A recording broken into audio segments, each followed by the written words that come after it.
Vamos a orar. Señor, gracias por tu palabra, gracias porque no solo nos instruye, sino que nos revela quién eres tú, cuál es tu carácter y cómo quieres relacionarte con nosotros. Te pido, Señor, que tú nos pastorees por medio de la predicación, de la exposición bíblica en esta mañana y que guíes a Ángel en ello, en el nombre de Jesús. Amén.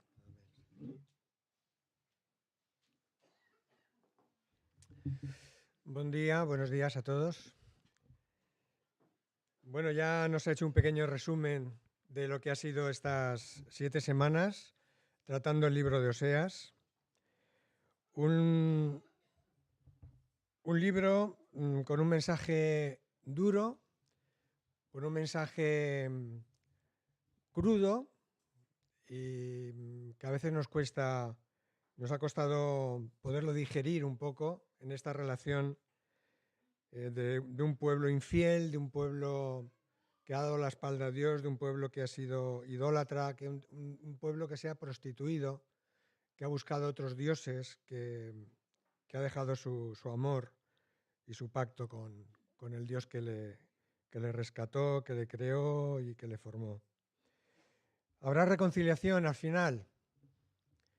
Bueno, pues todos podemos leer el libro de Oseas y desde un punto de vista puramente histórico, el pueblo rechazó todas las ofertas de Dios, rechazó todas las proposiciones de amor, rechazó todos los intentos que Dios hizo, porque Dios siempre tomó la iniciativa y Dios siempre toma la iniciativa en todos los casos en su relación con el ser humano y decidió no reconciliarse con él.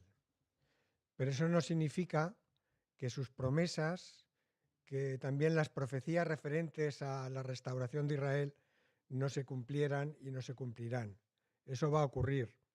Pero en aquel momento histórico, Israel, como sabéis, el pueblo del norte, esas 10 tribus, fueron llevadas al cautiverio, a Siria, tal como Dios lo había predicho, como lo había anunciado insistentemente en los capítulos anteriores. El capítulo 13, anterior al que vamos a tratar ahora, que es el capítulo 14 de Oseas, es diáfanamente claro. No queda ningún lugar a dudas. Dios anuncia el fin del reino del norte y la caída de Samaria, su capital. El libro denuncia la idolatría de Israel, pero al tiempo reafirma el continuo amor, ese amor inconcebible, ese amor casi difícil de creer de Dios hacia su pueblo Israel, a pesar de su infidelidad, a pesar de sus constantes infidelidades. Israel lleva 200 años alejándose de Dios, rompiendo el pacto, buscando su consuelo, su confianza, su esperanza en falsos dioses, en becerros de oro, uno allá al norte y otro al sur del territorio de Israel, para que el pueblo no volviera a Jerusalén, que era el lugar donde Dios había establecido la verdadera adoración. Y Dios envía un profeta que, como hemos visto en todos estos capítulos anteriores, no solamente se limita a dar un mensaje de palabra, sino que escenifica, encarna en sí mismo cómo se siente Dios. ¿Qué es lo que está pasando en el corazón de Dios al ver a su pueblo prostituyéndose con otros dioses? Entregando su fidelidad, entregando su amor, entregando su confianza a otros que no son él mismo. Y conforme a su misericordia, su gracia y amor, le busca una y otra vez y busca de nuevo poderlo rescatar, poderlo redimir. ¿Cuál sería el dolor? Oseas lo pudo experimentar en cierta medida en propia carne. ¿Cuál sería el dolor de Dios al verse una y otra vez traicionado, menospreciado, abandonado y hasta incluso injuriado? Pero Dios ama con inmensa paciencia, con una perseverancia que excede a todo nuestro límite y conocimiento para rescatar a su pueblo infiel. Y una y otra vez Dios le dice a Oseas, ve y ama otra vez. Ve y busca a aquella que te ha sido infiel y ámala otra vez y busca otra vez seducirla y atraerla a ti. Y eso es lo que hace Dios continuamente en este libro. Pero como ya hemos dicho, en el capítulo 11 y versículo 5, el texto dice que Israel no volverá otra vez a Egipto, sino que el asirio será su rey porque no se quisieron convertir. Porque no se quisieron convertir. Y esta es la clave de este libro. Teniendo la oportunidad, no se quisieron convertir. No escucharon las súplicas, el clamor, las invitaciones de su Dios, que los ama, de su esposo, al que habían abandonado. Así que en este capítulo 14 Dios persiste en su amor y deseo de recuperar a Israel y librarle de un fatídico destino. Una última oportunidad para que se vuelvan a Él, a reconciliarse con su Dios y vuelvan a disfrutar de las bendiciones que esta reconciliación, que esta relación íntima y personal con su Dios conllevaban. Y vamos a leer el texto que nos ocupa hoy. Está el capítulo 14 del libro de Oseas. Está en la Biblia, Oseas, ¿no?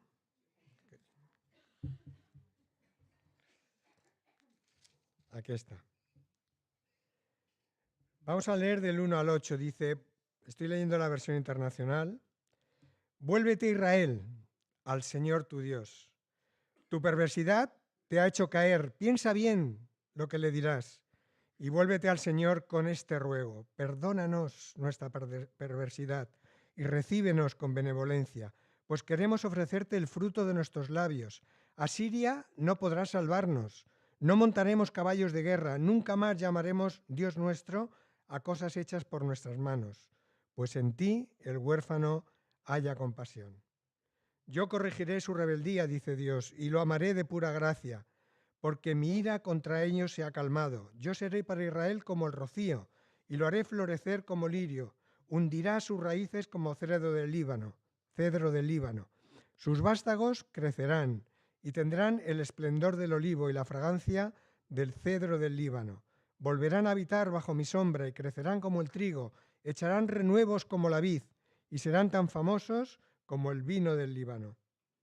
Efraín, ¿qué tengo yo que ver con las imágenes? Soy yo quien te responde y cuida de ti. Soy como un pino, siempre verde, tu fruto procede de mí. Y vamos a dejar el último versículo para más adelante. Este capítulo 14 es un llamamiento, una última oportunidad para que el pueblo reaccione y vuelva a su Dios. Es tremendo lo que encontramos aquí. Vuélvete, Israel, al Señor tu Dios. Vuelve a casa, vuelve a tu Dios, vuelve a mi regazo, vuelve a aquel que realmente te ama de una forma incondicional. Y no solamente vemos aquí un tono de súplica, de ruego que ya nos conmueve, porque es Dios mismo quien está hablando. Es Dios mismo quien está llamando a su pueblo con estas palabras. Dios que no nos necesita, Dios que no necesita a su pueblo, que no necesita de su amor, clama y ruega y suplica a su Dios que vuelva a Él. Hasta ese punto es ese amor inconcebible del que Dios nos revela de sí mismo aquí en este libro de Oseas. Él sabe del peligro, Él sabe del destino, Él sabe de la destrucción que se avecina y no es indiferente a ella. Podía haber dicho, pues tú lo has buscado, pues es lo que mereces. Una y otra vez lo he intentado, pero ya estoy cansado de advertirte, de llamarte. Pero no, insiste hasta la última oportunidad. Y quiere y profundamente ruega que reaccionen y que escapen de ese juicio tan terrible que les va a acontecer. Pero no solamente le ruega, sino que además indica, les enseña los pasos necesarios, los pasos que su justicia, que su santidad demandan para que ese pueblo pueda tener una reconciliación correcta con su Dios. 200 años alejados de Dios. Habían olvidado y habían perdido muchos conceptos y muchas enseñanzas que Dios ya les había revelado en el Antiguo Testamento, en Deuteronomio, a lo largo de toda su historia. Pero se habían ido tras otros dioses, habían acogido sus costumbres, habían acogido sus adoraciones, sus sacrificios. Y es un pueblo que estaba lejos, muy lejos de Dios. Y Dios les tiene que enseñar cómo funciona esto del arrepentimiento, cómo funciona esto de volverse a su Dios, qué es necesario que se cumpla, qué condiciones es necesario que se cumplan para que Dios les pueda aceptar en su santidad y en su justicia y en su amor. Es un llamado al arrepentimiento, a volver a casa. Volved, deshaced el camino que habéis hecho. Dad vuelta a vuestros pasos y retroceder por él, regresad a casa. Yo soy el Señor tu Dios, yo te escogí, yo te rescaté de Egipto, yo te hice pasar el mar rojo, yo te entregué esta tierra en la que ahora moras, y lo hice con mano fuerte, te liberé, destruí a las naciones, eché a las naciones más poderosas que tú, más grandes y fuertes que tú. Vuelve de tus caminos y vuelve a tu casa, vuelve, pueblo mío.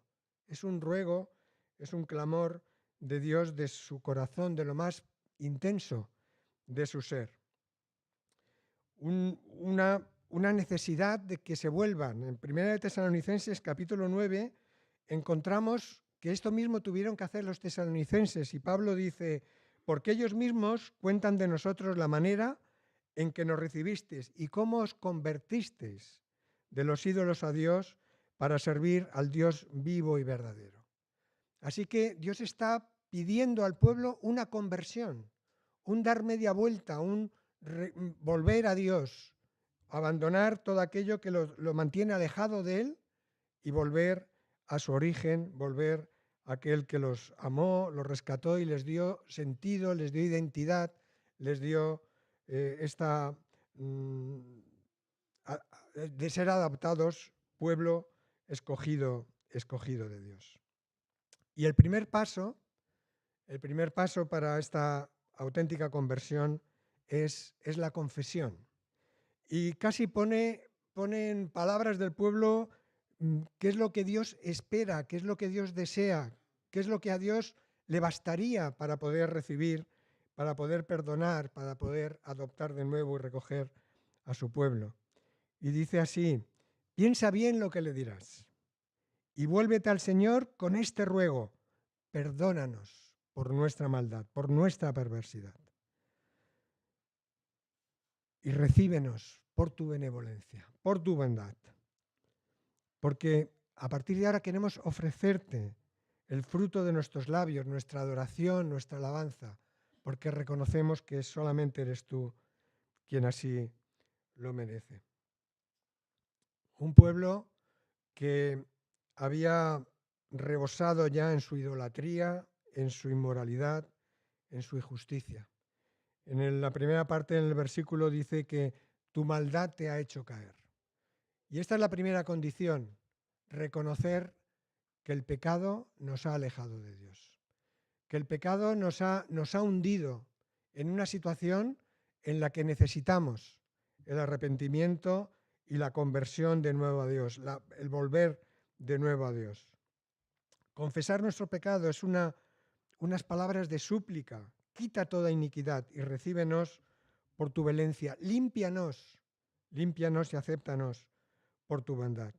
Las promesas de Dios son claras. Dios ya había dicho de manera repetitiva en el Antiguo Testamento las condiciones para poder Dios recibir al pueblo cuando el pueblo cayera, porque Dios sabía que el pueblo iba a pecar, que se iba a alejar de él de diferentes maneras. Y en 2 de Crónicas, capítulo 7, versículo 14, encontramos ese texto maravilloso que dice, refiriéndose al templo, cuando el pueblo mirara al templo, volviera al templo, dice: si mi pueblo se humillare sobre el cual mi nombre es invocado, y oraren y buscaren mi rostro, y se convirtieren de sus malos caminos, entonces yo iré desde los cielos y perdonaré sus pecados y sanaré su tierra. En Jeremías 31-32 estas hermosas palabras, porque ellos invalidaron mi pacto, aunque yo fui para con ellos como un marido, dice Jehová. Pero este es el pacto que haré con la casa de Israel después de aquellos días, dice Jehová. Daré mi ley en su mente y la escribiré en su corazón, y yo seré a ellos por Dios, y ellos me serán por pueblo. Y no enseñará más ninguno a su prójimo, ni ninguno a su hermano, diciendo, conoce a Jehová, porque todos me conocerán, desde el más pequeño de ellos hasta el más grande, dice Jehová, porque perdonaré la maldad de ellos y no me acordaré más de su pecado. La confesión es posible porque hay una promesa de Dios de aceptar a aquel que confiesa su maldad, que confiesa su pecado, que reconoce. Pero es necesario verbalizarlo. Dios ya sabe mi corazón, ya sabe mi mente, pero Dios necesita que verbalicemos. Dice el Evangelio que con el corazón se cree para justicia, pero con la boca se confiesa para salvación. Cuando tenemos un desencuentro con alguien que amamos, puede ser nuestro esposo o nuestra esposa, y sabemos que le hemos ofendido, lo que espera nuestro esposo o nuestra esposa es que le pidamos perdón. Que se lo digamos, que digamos, cariño, discúlpame, me he pasado. No quería decirte esto, no quería hacer aquello.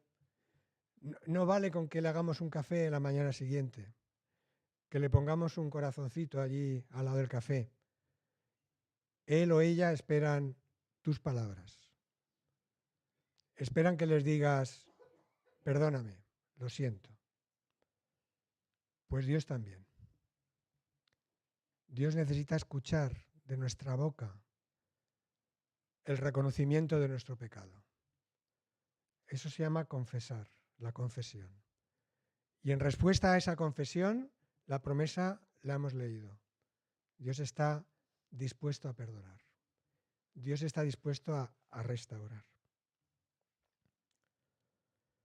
Como consecuencia de ese perdón recibido, se tiene que manifestar un compromiso, un establecer otra vez lazos de confianza, de relación con el Dios eterno. Experimentar ese perdón nos llevará a esa relación de adoración y de alabanza que está expresado aquí en estos textos que hemos leído. Dice, pues queremos ofrecerte el fruto de nuestros labios. Queremos reconocer quién es digno de nuestra alabanza, quién es digno de nuestra oración. Nos comprometemos a ello, te tenemos a ti como el Dios de nuestras vidas.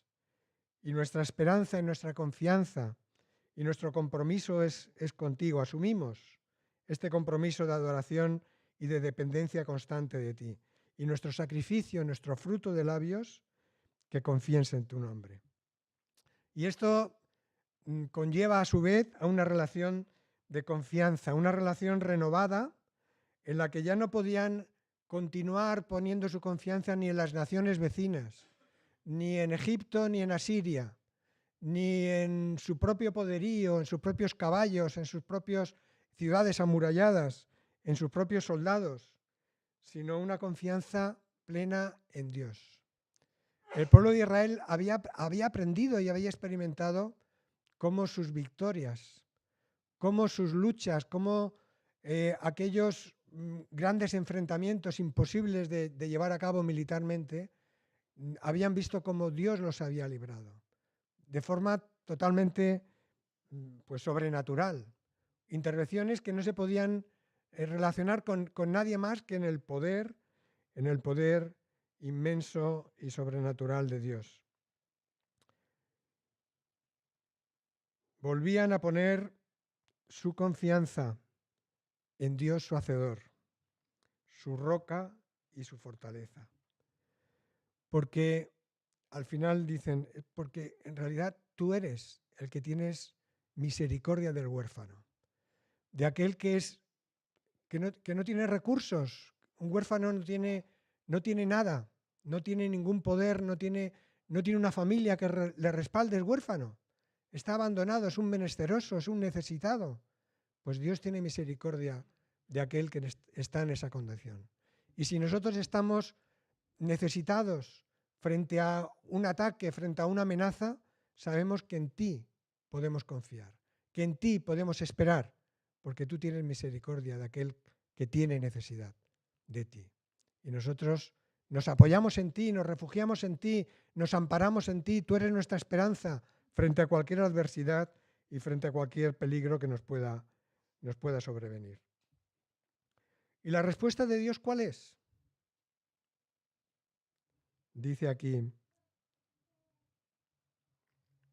después de haber dicho, Asiria no podrá salvarnos, no montaremos caballos de guerra, nunca más llamaremos Dios nuestro a cosas hechas por nuestras manos, pues en ti el huérfano haya compasión. La respuesta de Dios es, yo perdonaré tu rebelión, yo corregiré su rebeldía y los amaré de pura gracia. De una gracia sin condiciones, porque la gracia de Dios es sobreabundante, es increíble. Porque mi ira contra ellos se ha calmado. Una gracia que sabemos muy bien que no es una gracia gratuita, que no es una gracia sin coste, que no es una gracia barata, como diría este gran teólogo que todos conocemos. Es una gracia que es en base a un sacrificio que estaría por venir en el futuro y en el que Dios naturalmente tiene presente. Una gracia que solamente puede venir de Él en base al perdón y en base al sacrificio que acabamos de recordar con estos símbolos. Pero de pura gracia, sin merecerlo, sin tener absolutamente nada que pueda reclamar eso de parte de Dios, sino simplemente algo que surge del corazón bondadoso, del amor increíble de este Dios. Yo los perdonaré. Me olvidaré de sus pecados, de sus transgresiones, y mi ira será aplacada por la confesión, por el arrepentimiento, por la conversión de mi pueblo a mí, de nuevo.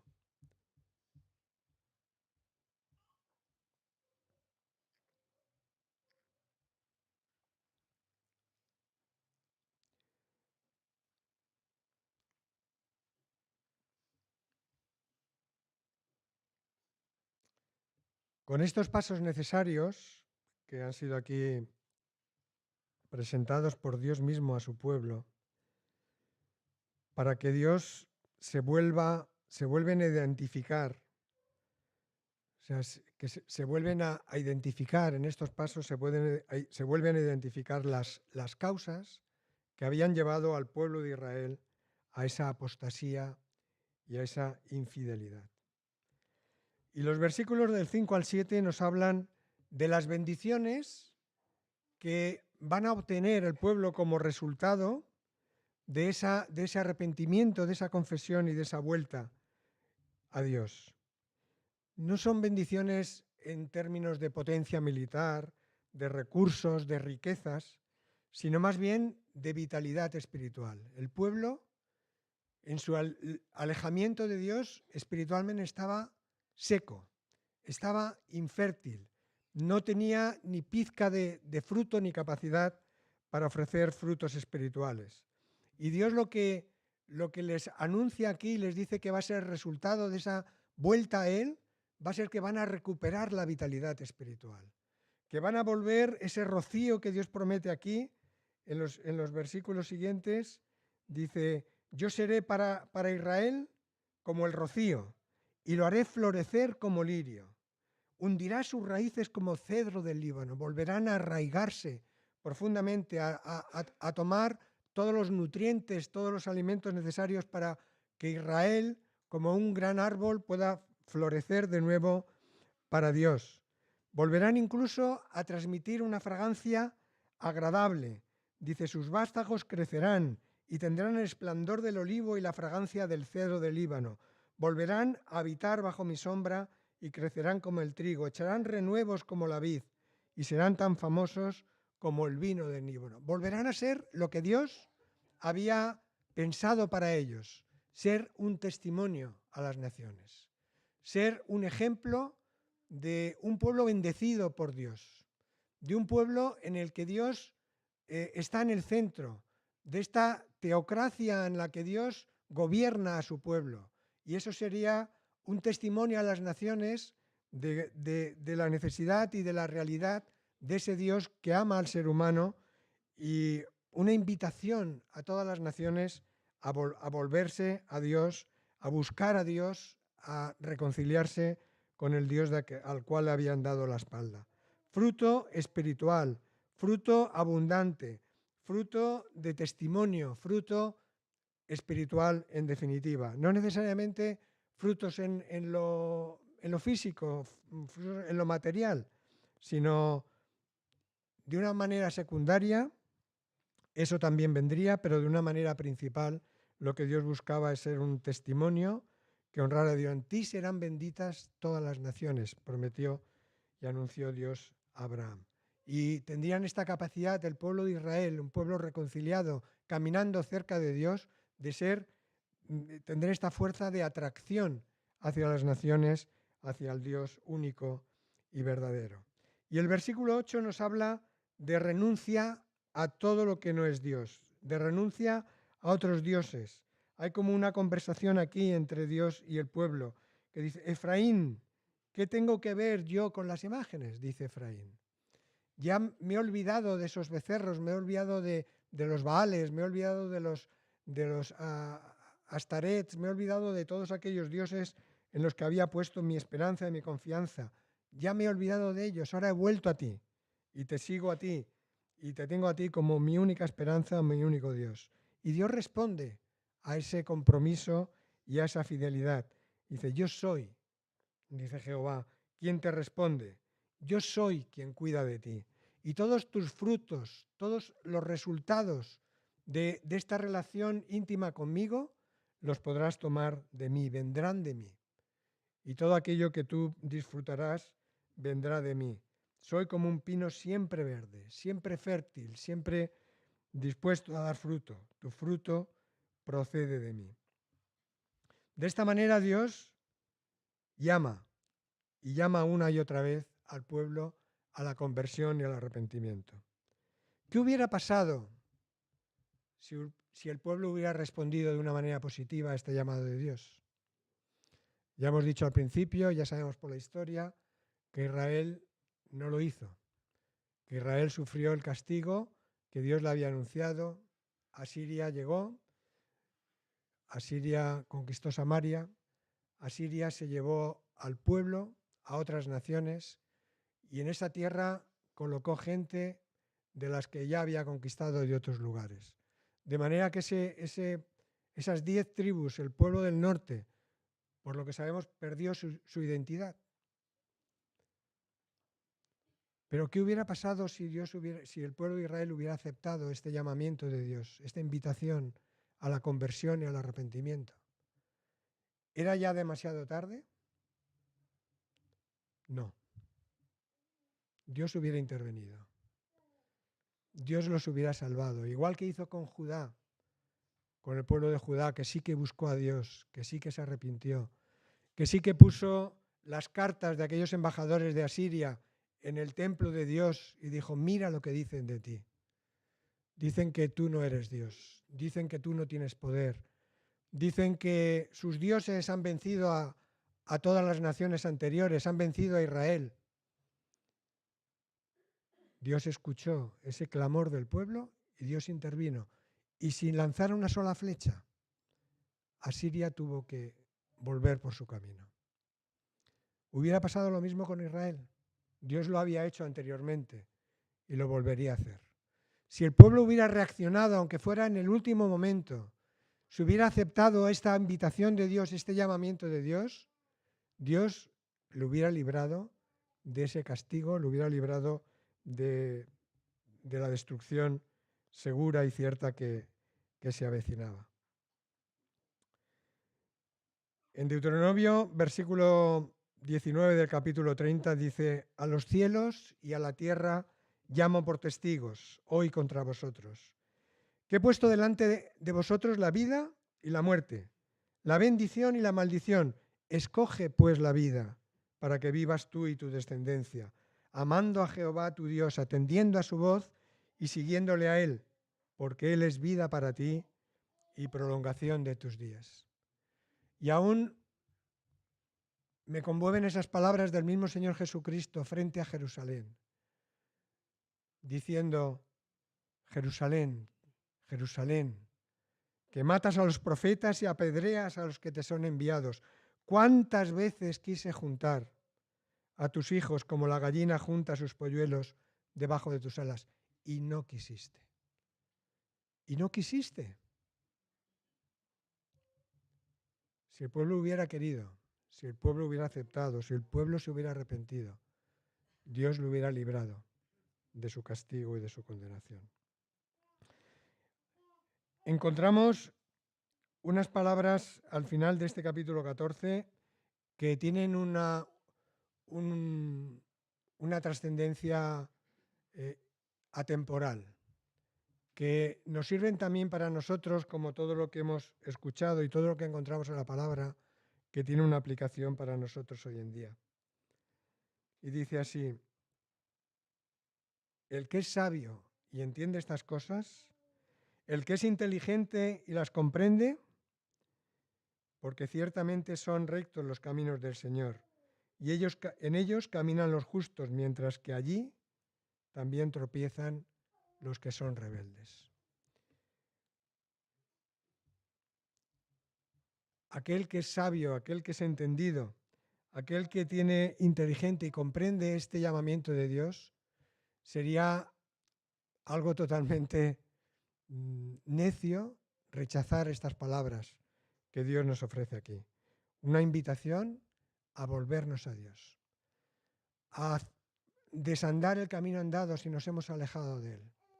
Puede que nos encontremos lejos de Dios, que algo nos haya hecho alejarnos de Él, o siempre hemos estado lejos de Dios, siempre le hemos dado la espalda, o algún aspecto de nuestra vida ha hecho que nos apartemos, que nos alejemos, y hemos perdido esa relación, esa intimidad, esa comunión con Dios. La invitación para nosotros también es hoy. Y los pasos a dar son exactamente los mismos. Es reconocer nuestro pecado, es reconocer nuestra falta, es reconocer nuestra iniquidad, y es volvernos a Dios y decirle: lo siento, Padre, perdóname, reconozco que me he alejado de ti, reconozco que me he dejado llevar, que me he dejado tentar, y quiero volver a ti. Deseo que tú seas el centro de mi vida, deseo recuperar mi alabanza, mi adoración sincera a ti. La invitación es para nosotros también hoy. No importa cuán lejos estés de Dios. Yo creo que ha quedado muy claro en todo el Evangelio, en todo este Evangelio de Oseas, porque es un Evangelio tan claro, de que Dios nos busca, Dios nos ama, y Dios insiste, a pesar de nuestras infidelidades, a pesar de nuestras apostasías, a pesar de nuestros pecados. Dios nos busca y está dispuesto incluso a humillarse, como Oseas tuvo que humillarse para buscar a su esposa infiel, incluso pagar un precio, que es lo que Dios hizo por nosotros allí en la cruz, en el Calvario. Porque Dios nos ama y nos quiere recuperar para Él. Seamos sabios, seamos entendidos y no menospreciemos su palabra y su invitación tampoco en esta mañana. Que el Señor os bendiga.